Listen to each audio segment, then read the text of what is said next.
Welcome to Physics with Mr. Brazil. Today I'll be discussing momentum. And momentum is a mass with velocity. It's basically a mass with inertia, and it goes on on its merry way, moving along. If it has no velocity, there is no momentum. So the symbol for momentum usually is a lowercase p. Mass times velocity is what it equals. We also, since mass doesn't change, but velocity can change, that is still momentum. And kind of a curious thing to think about is, let's say you got a friend who just stole $5 million from you, and they're going to row away in a rowboat. And let's say the whole boat and your friend's about 100 kilograms, more or less, and they're going to row away 2 meters per second. Okay, well, looking at that value, 200 kilograms meter second. That is the unit for momentum, kilograms meters per second. It's not a Newton. A Newton, if you remember, and we're going to look back at this, is a kilogram meter second squared. That's acceleration. This is velocity, completely different. But force does come into this, because you would think, well, you're going to go onto this dock, and you got hold of the rope, right?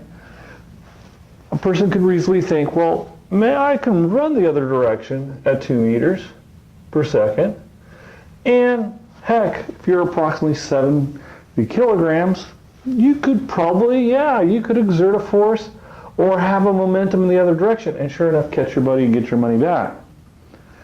And in this case, we're looking at a mass that's really small and a velocity that's real small. But let's say your buddy instead decides to take off on a luxury cruise liner. Here's the dock, a nice big luxury cruise liner, 3 stacks. They're going to go on a cruise.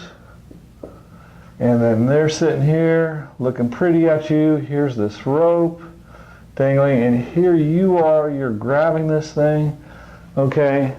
And now, cruise liner, well, if we're looking at the mass, it's approximately, let's say, 4.74 times 10 to the 7 kilograms. Yeah, I kind of looked that up.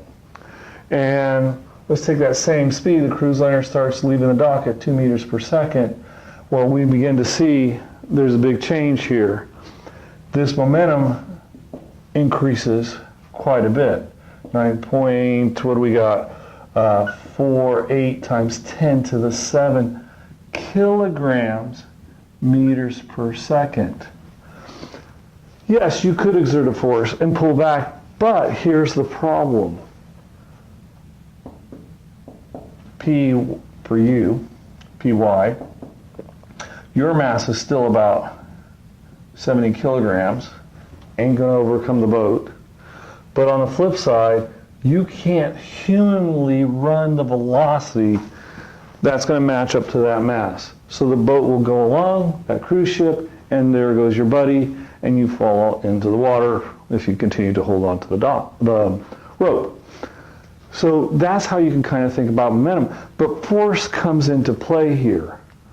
Force is a part of momentum. It actually has a special name.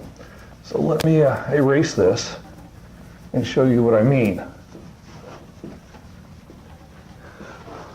And it's called impulse.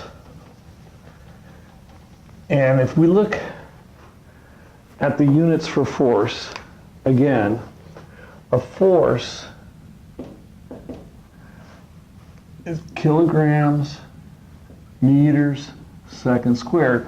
How could we get this to have the units of momentum? Well, if we were to multiply this side by time, and I'm going to say a change in time, and I'll explain that in a second, you end up with momentum. In other words, impulse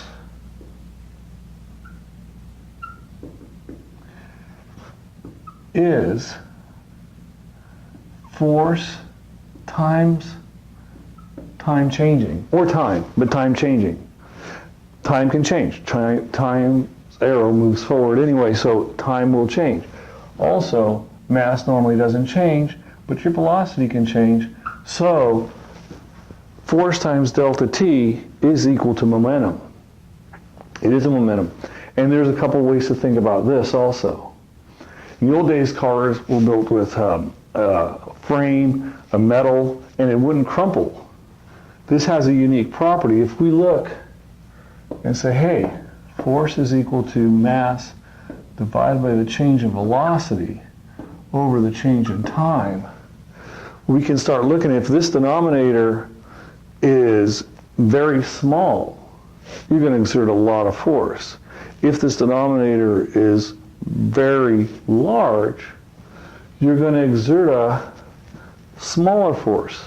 So thinking about this car analogy, in the old days, they were made of a lot of metal, very solid. They were sturdy, but they didn't crumple, and so it exerted a lot of force because it wouldn't crumple. It was an immediate exchange of that force back to a person.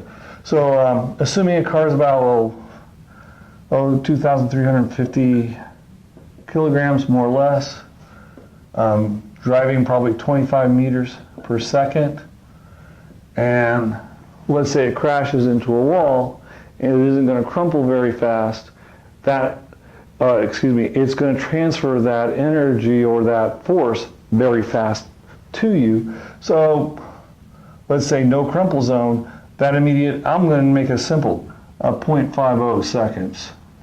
Okay, boom, a quick smash. Let's see what that transfer is going to give us. So I'll plug that into the calculator real quick and see what value we're going to get. So 2350 times 25 divided by 0.5, and we're going to get 1.18 times 10 to the, it looked like to the fifth, newtons. Now, with the modern vehicles, they're unibody, they have special crumple zones designed into them, what looks like a weak piece of fatigued metal. It has some meaning. Let's take the same situation. I'm going to call this F2. And in this case, take the same numbers, 2350 kilograms, and 25 meters per second.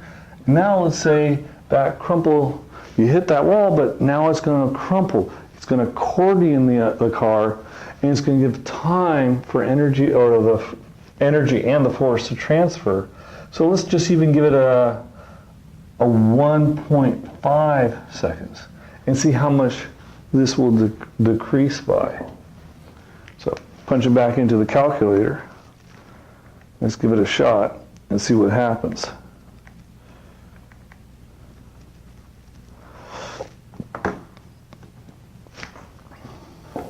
Point 92 times 10 to the fourth. We begin to drop a magnitude. And if this were even further increased, it would drop. So less force transfers. So by changing the delta t or changing the delta v, you can increase, decrease the velocity. Hey, when people discovered momentum, they discovered something else. I am going to kind of change this around, but in the old days, they used to shoot cannons. Well, there was a way to increase the speed of a cannonball. Here's what people would do. You take a cannon, for example, and you put a cannonball in here, and here's a cannon in its barrel. Put a specific amount of gunpowder, and you would have a momentum applied to that cannonball. P equals V, right? Solve for V. P divided by M. So you're going to have this velocity. Well, we now know that this is F delta T over M. Here's something very interesting. That velocity, or the change of velocity from 0 to whatever speed is going, is dependent on the change of time, the amount of time it's in the barrel. So the old days, these folks figured out, take the same amount of gunpowder, extend the barrel. Now there's a certain point that this is there's friction and other things. You can't extend a barrel forever, but if you extend the barrel, you could literally extend the time in the barrel, since the force won't change for the same amount of gunpowder, and the mass of the cannonball doesn't change. You can increase the velocity that the ball came out just by increasing the length of the barrel. So, hey, let's slice this up a little further. And sure enough, the ball would leave with a little more momentum. Okay? This video actually is part 1 of part 2. Okay, so there's a 2-part sequence to this. Checked out the other one. I continue with the concepts of conservation, elastic and inelastic collisions, because there's momentum and energy. I wouldn't say energy at this point. It does connect with energy, but when two things collide, they do transfer their momentums, and they transfer them in different ways. So please continue to read about physics, learning about physics. Check other folks' YouTube videos. They have great stuff to teach. I hope this gives you some insights on how momentum should be thought about and some of the equations that are applied to it. Enjoy.